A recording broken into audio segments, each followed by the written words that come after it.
is another edition of No Fluff, No Stuff. I'm Reverend Hart Sheffield III, the indomitable, incomparable social change agent with a spiritual mandate. On the other end of the table, sitting as the vice chair of the board, is Stephanie Bennett, Stephanie Pride.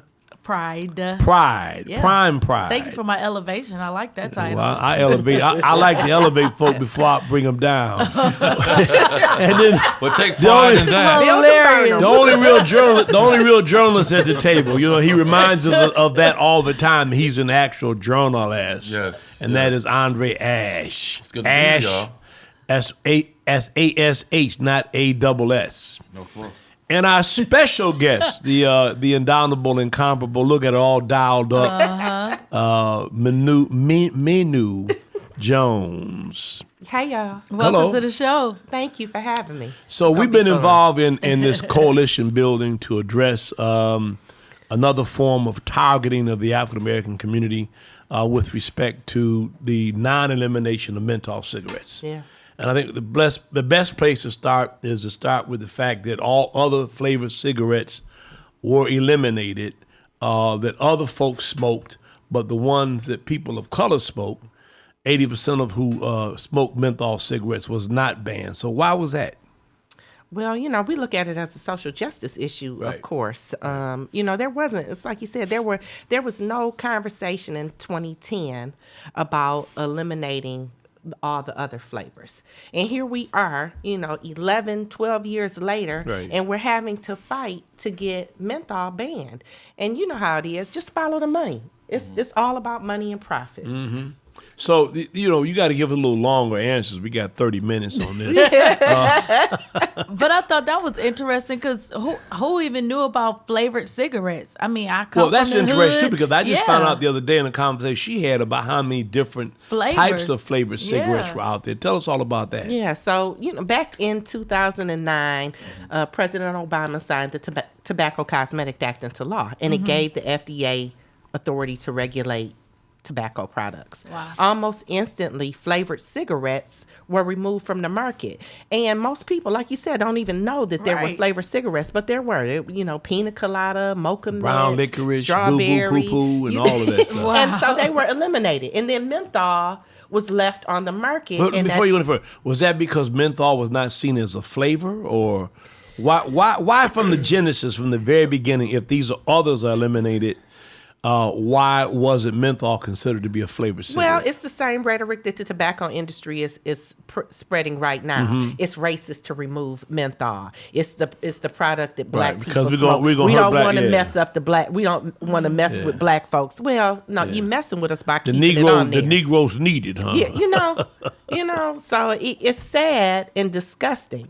And it's a no-brainer, right? Menthol is a flavor. Like, Right. why do we still have this here? And the FDA, you know, gave that final ruling to Biden, back to the Biden administration back in August of 2023. And here we are after 21 tobacco executives met face-to-face with the Biden administration in January and convinced them that black voters, they needed to hold off on this because black voters would be upset. There if would be menthol another was reason removed. like Gaza and what's happening over in Palestine It's for an the black folks. election year. It's an election year. But let's talk about, before Andre and them jump in, why this is such an issue, because the menthol and these other flavors were there to make cigarette smoking more palatable in the first place. Is Yeah. that not right? Yeah, I mean, it's definitely true. Menthol masks the harshness, right? And there are studies, Dr. Valerie Yeager with the African American Tobacco Control Leadership did a research study that showed that the menthol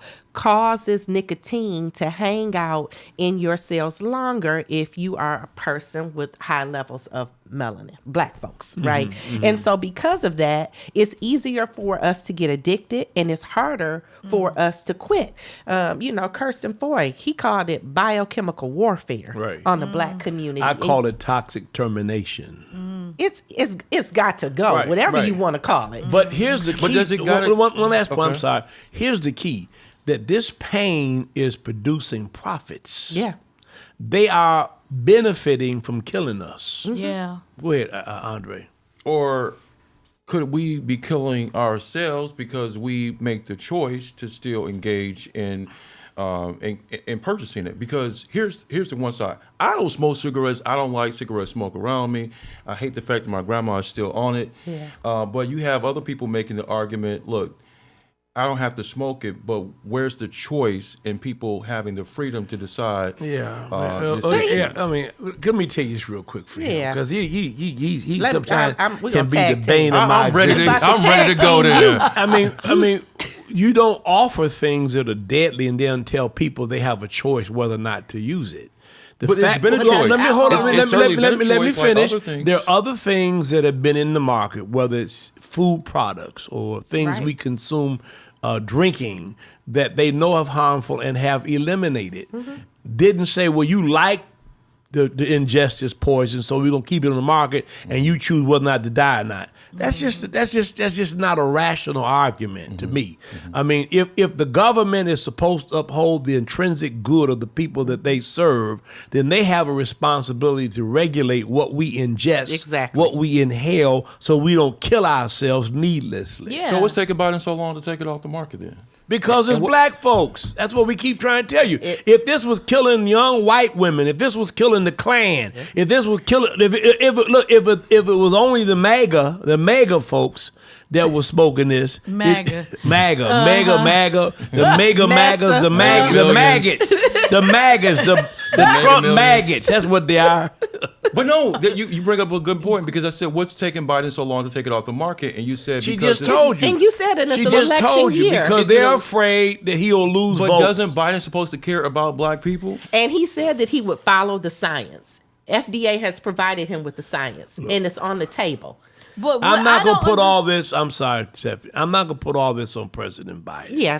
The reality is, in most of these issues that work against our intrinsic good or our best interest, the problem generally is we don't organize sufficiently to make them do what we need them to do. Right? Now, you hear Earl Garner's mother, who was killed over loose cigarettes. Yeah. I mean, Oh, people yeah. getting paid to Yeah. basically promote. They're pallbearers. Yeah. They're paid pallbearers to promote not having this ban put in place. And that's the problem we have as black folk overall, is that you can always find some black folks you can pay to advocate against our self-interest. Yeah. But when we organize what you're trying to do, whether Biden wants to or not, we've got to pressure these people. Yeah. Yeah. Too many people have died. My mother is 16 years of age. I was 16. She was 43. Smoke herself to death, and enough is enough. I'm just glad that we're having this conversation, because this information is really new to me. I mean, I've always known cigarette kills, right? Yeah. We know that it's addictive. We know that, right? But to know what it actually does to the lungs of black people is alarming. And Yeah. if more people understood that, I think that would help. But my question is, I remember it was like 2 years ago, all of the Rite Aids, the local drugstores, they were closing down all of the sale of the cigarettes in those aisles. Like, you can't even go right now to some drugstores and even purchase Because it. people are So stealing them. CVS was. it wasn't. No, was it CVS. was like some kind of band. I thought. CVS, there's a big push. If you're a pharmacy, right, and the pharmacies are supposed to be there to help and heal, Right. and supposed to be about wellness, Right. and you're selling a product when used as intended Kills kills you. 50% of its users. It has no health benefits at all. So At all. CVS stopped selling tobacco products, but Walgreens, Rite Aid, they haven't followed. We thought that they would follow. So suit. let's okay. do this real quick. Quick shift. Let's talk for a moment about what we're doing to organize Yeah. about this, and then I want to talk about something related to the industry real quick. So, Yeah. what are we doing? Saturday, April 20th. Yeah, Saturday, April 20th, we are bringing some heavy hitters from out of town and having some heavy hitters in town. We got Deborah Fraser House from Choose Healthy Life, Right. Jordan Watkins from Truth Initiative, Elder Kirsten Foy, he'll be there, and we are going to have a tobacco summit really to discuss the issue, bring it to light for Yeah. our community, because it's like you said, they're not informed, right? Right. They're not informed. We have not had conversations enough to let our people understand and know this has not been about choice. When an industry comes into a community that is stressed out, Right. right? Looking to cope, and you put something purposely in the community and say that it's safe, that it's medicinal, that it's harmless, because that's all the rhetoric that they told us, that it's cool, KOOL. That's not about choice. That's not about choice. Yeah. Where That's are the marketing. healthy So choices? let's do this. Yeah, We're going that's to talk more about, marketing. I want to make sure, 9928 Grand River, Saturday, April 20th at 12 p.m. This panel will assemble. I'm a part of that panel. Yeah. It's to promote the ban of menthol cigarettes, to coerce and force the president that you just raised his hand so that he will actually bring this to pass. And it's absolutely free. So 313-491-0003, 313-491-0003. I want to talk real quickly for a moment, and this is Andre's bailiwick. He's a media man, about how these companies have utilized advertising in the past. We know that Bertatelli Talabi, for example, with Kabat, Former Detroit City Council put a person. big push on advertising tobacco and these kind of products. But where do we go? We know I can't think of that old Marlboro's. The guy, the rugged guy with the hat. the Marlboro Man. Right. But how do they get to the point where they recognize how they needed to market this to us, and what did they do to do it? What do you think about that, Andre? My thing is, newspapers, journalists, you're supposed to be neutral, right? You're just supposed to deliver the facts. But when we have small black newspapers, right, who are struggling, who want to continue to be around, and the tobacco industry comes in and, says we'll give you a $8,000 full page ad for your newspaper, then there it is. Look at Andre smile. He's chinging. Well, and being neutral and balanced. I mean, I actually, we didn't bring you here to be neutral. Look. In Go ahead. in the newsroom business, I actually heard this conversation before, and what was going to be the editorial position of a black newspaper, because there's the freedom of choice, and then there's also the ad money. And so how do you balance which position or which side to take on this issue? I really want to know, though, what's going to happen to my grandma and what she's going to do if President Biden makes the decision to ban menthols. Or for anybody, what happens next in the market? She could buy some spray. Well, I bring her plenty of that when I go to her house. Yeah, I mean spray of cigarettes, because we're not gonna not do the ban just because your grandma. I know, but And your grandma will find a way to do whatever she needs to do. exactly. Maybe grandma quit. Well, maybe We I've know tried to that- persuade There you her go. We so know long. that when there is an increase on cigarette prices, my mom used to do that all the time. If it go up 10 more cents, I'm gonna quit, right? So when the price goes up, when the product is no longer available, Right. people do quit. They will adapt. So to that point, so are you saying only menthol cigarettes will cease to no longer exist? They were the Or- only one out of or- all flavored cigarettes that was not banned. Let me So restate. cigarettes would still let be me, around, let me right? state. people can still smoke we're not- cigarettes, but let's restate that. We're not talking about banning cigarettes. They're not Okay, going to no. do that. But what we're saying is those are bad enough, and it's been proven to be carcinogenic. We had to get memos and other discovery to prove to the industry that we knew that it was actually what they said it wasn't, and they had to admit it in Congress that they do cause cancer. But in that pantheon of poison, there's one that is worse than all. Okay. And it's the one that black folks smoke, and that's menthol cigarettes. Because there's some people who are hearing this You conversation. hear that? Pantheon of poison. Poison. I love that. Because there are certain people who are hearing this conversation for the first time. Like there's different levels of coffee. We're not talking about banning coffee. We're just Yeah. talking about. Yeah, no. We were talking about menthol cyanide. We're talking about cigarettes. banning cyanide I mean, coffee. at one time Coca-Cola had cocaine in it. Right. Right? They took it out. They still sell Coca-Cola, but minus the cocaine. And This Manu, is and news. Manu, News to yeah, it did. Absolutely. And it was Coca-Cola. Don't okay. love Hold no on. stuff. Hold on. Y'all And sit there like wait, the wig and grew hold out. on. Coke in the Coca-Cola. There was cocaine in Coca-Cola. Yeah. There was residuals left in the bottle. And when Coca-Cola was first introduced into the market, it was as a medicinal drink, not as a soft drink. Yeah.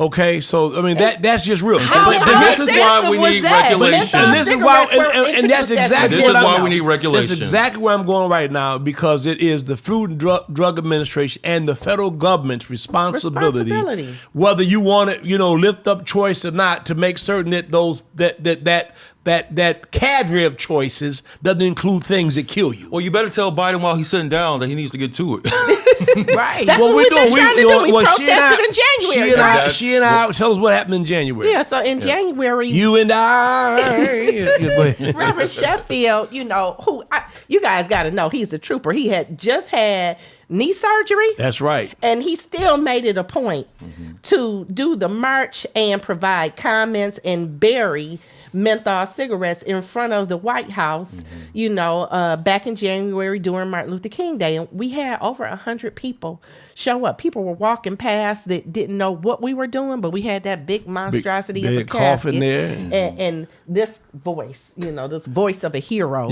of a leader, and people stopped. And they heard it. So we have to do more of that. We have menthol funerals now they started here in Detroit, with my organization, the Reverend Sheffield, but they're occurring all across the country now. And let me say this, menthol has already been banned in California, in Massachusetts, in Minnesota. But they're smoking something else in Cali, so. Yeah, but look, everybody, it needs to be banned, it's the same argument. If you're not going to get rid of guns, at least get rid of assault weapons. There you they go. kill 50 people at one time. Yeah. If it's going to be there, make it at least safe as possible. But I think one of the things that we need to talk about here, and it's really interesting. No. Yeah, well, that's my phrase. If Black Lives Matter, Black lungs do too. But in consideration of why we have people who are in opposition to this, it's the same thing that's always going on.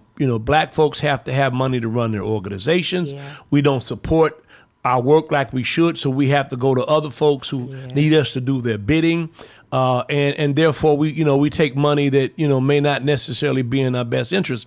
And on the back end of commemorating, memorializing Dr. King's death, my dad has a brilliant piece that he wrote that's at the Charles Wright Museum that I revisit, and the premise, and I'm gonna let you read it. I think you'll be fascinated with it. My dad he was there when Dr. King got killed, marched behind his coffin. And he was appalled because he basically said maybe this would not have happened if black trade unionists had not abandoned Dr. King because white unions forced him to because of his position against the Vietnam War. Mm-hmm. And so my dad asked the question, since we as black people in white institutions, to keep our jobs, have to bow to the will of white folks in these organizations, right? When are we going to force them to bow to what's in our best interest? Yeah. And that's what we're dealing with when people take money. When we're going to make these folks who advocate for our freedom, who protest, police shootings and all that, understand that we expect them to be equally vocal and appalled by this when it comes to a puff at a time.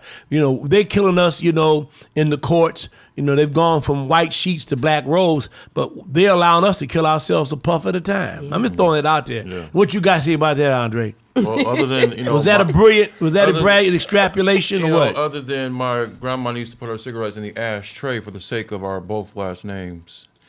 Ash.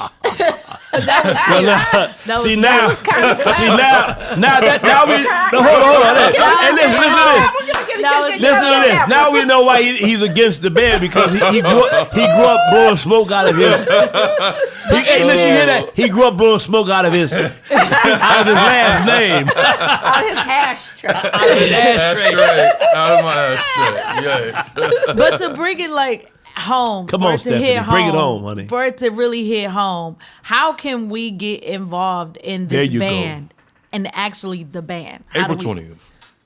Well, that's one way, but there's an ongoing campaign. And Manu's been, let me just tell you, Manu was, giving kudos to me, and, Manu, as has been the case in most instances, like when I had 15,000 people at Lord and Taylor on the July 4th weekend with Sharpton and Dick Gregory there because Frederick Taylor was killed.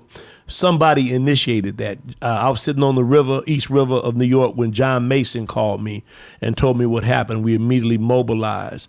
That's why it's important to have people around you who are socially sensitized, because you may not always know what's going on and know how that affects our community. So that's what happened here with me. And so she's in the high echelons of bringing this issue to the fore and forcing really the powers that be to yield to what's in the best interest of the black community. But how can we do it?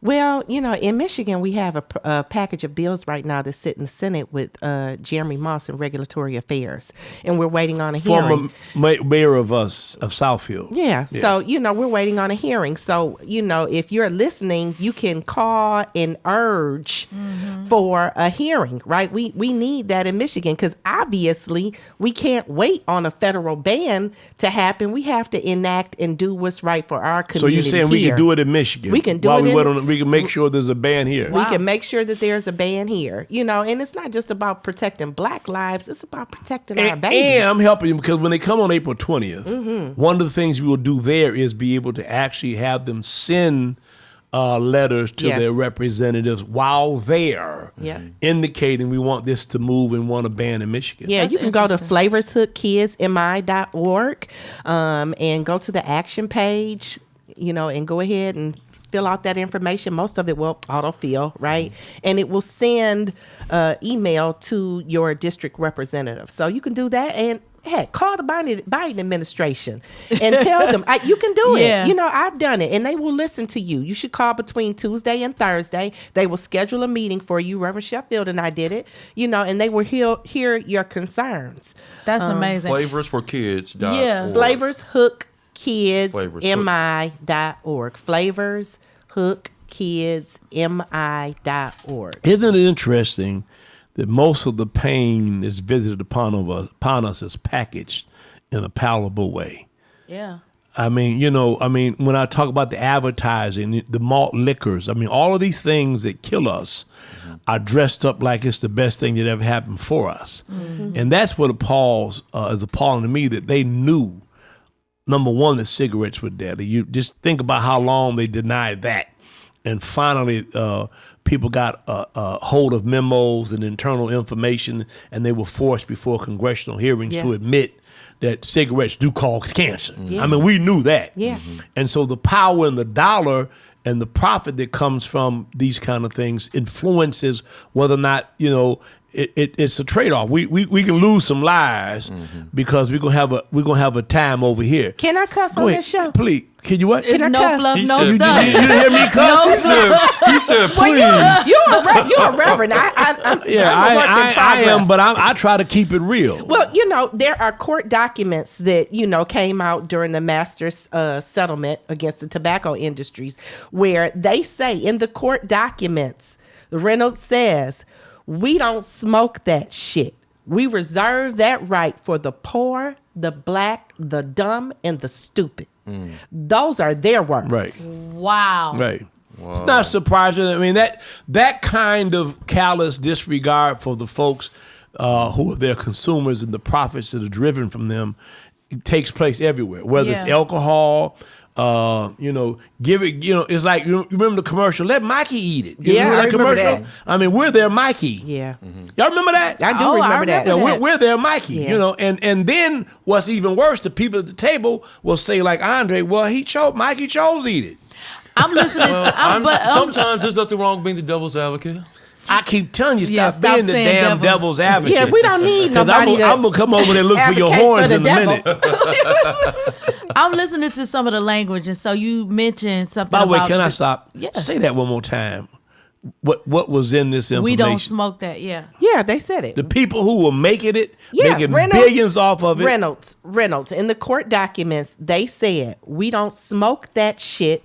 We reserve that right for the poor, the Black, the dumb, and the stupid. Please, you can Google it. It's in black and white. Please text me that. I'm gonna get a T-shirt for that. Go ahead, Stephanie. So I'm listening to some of your language, and so you mentioned by the something. way, do you smoke cigarettes? No, I don't. I don't like it.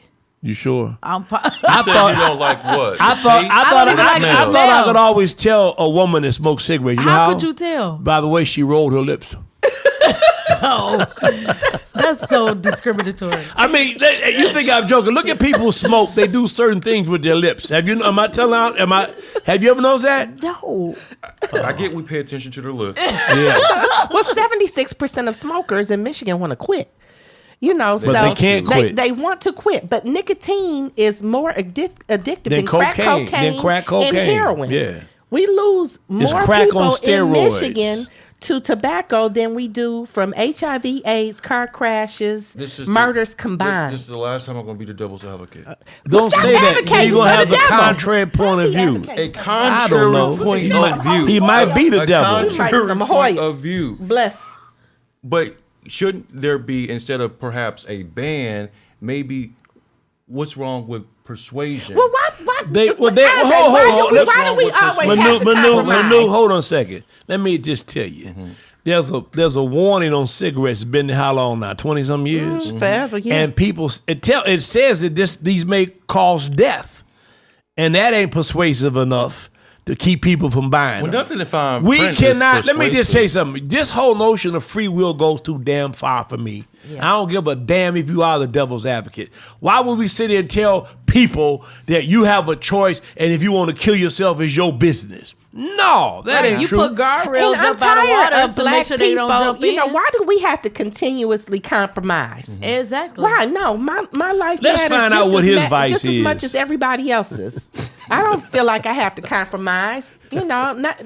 We're going to ban folks who are devil's advocates. So seriously, but we're going to ban devil's advocates. You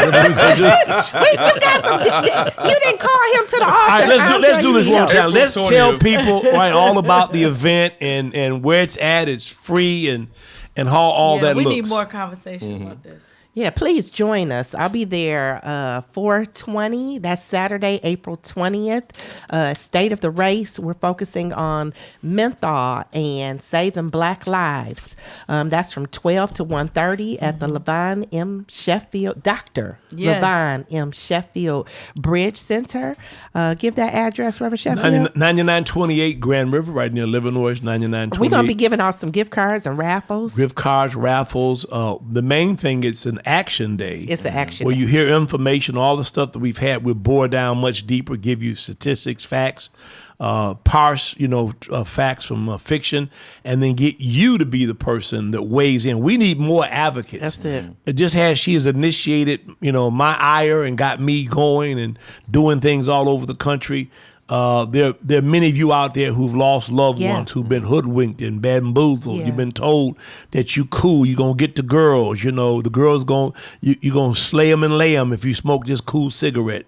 Well, the reality is, even if you got in the bed, if you get sick, you can't do nothing because you can't breathe. You've got a rule that you won't date or haven't dated anyone. Well, yeah, listen, man, I haven't fared too bad over the years, but I did have a rule.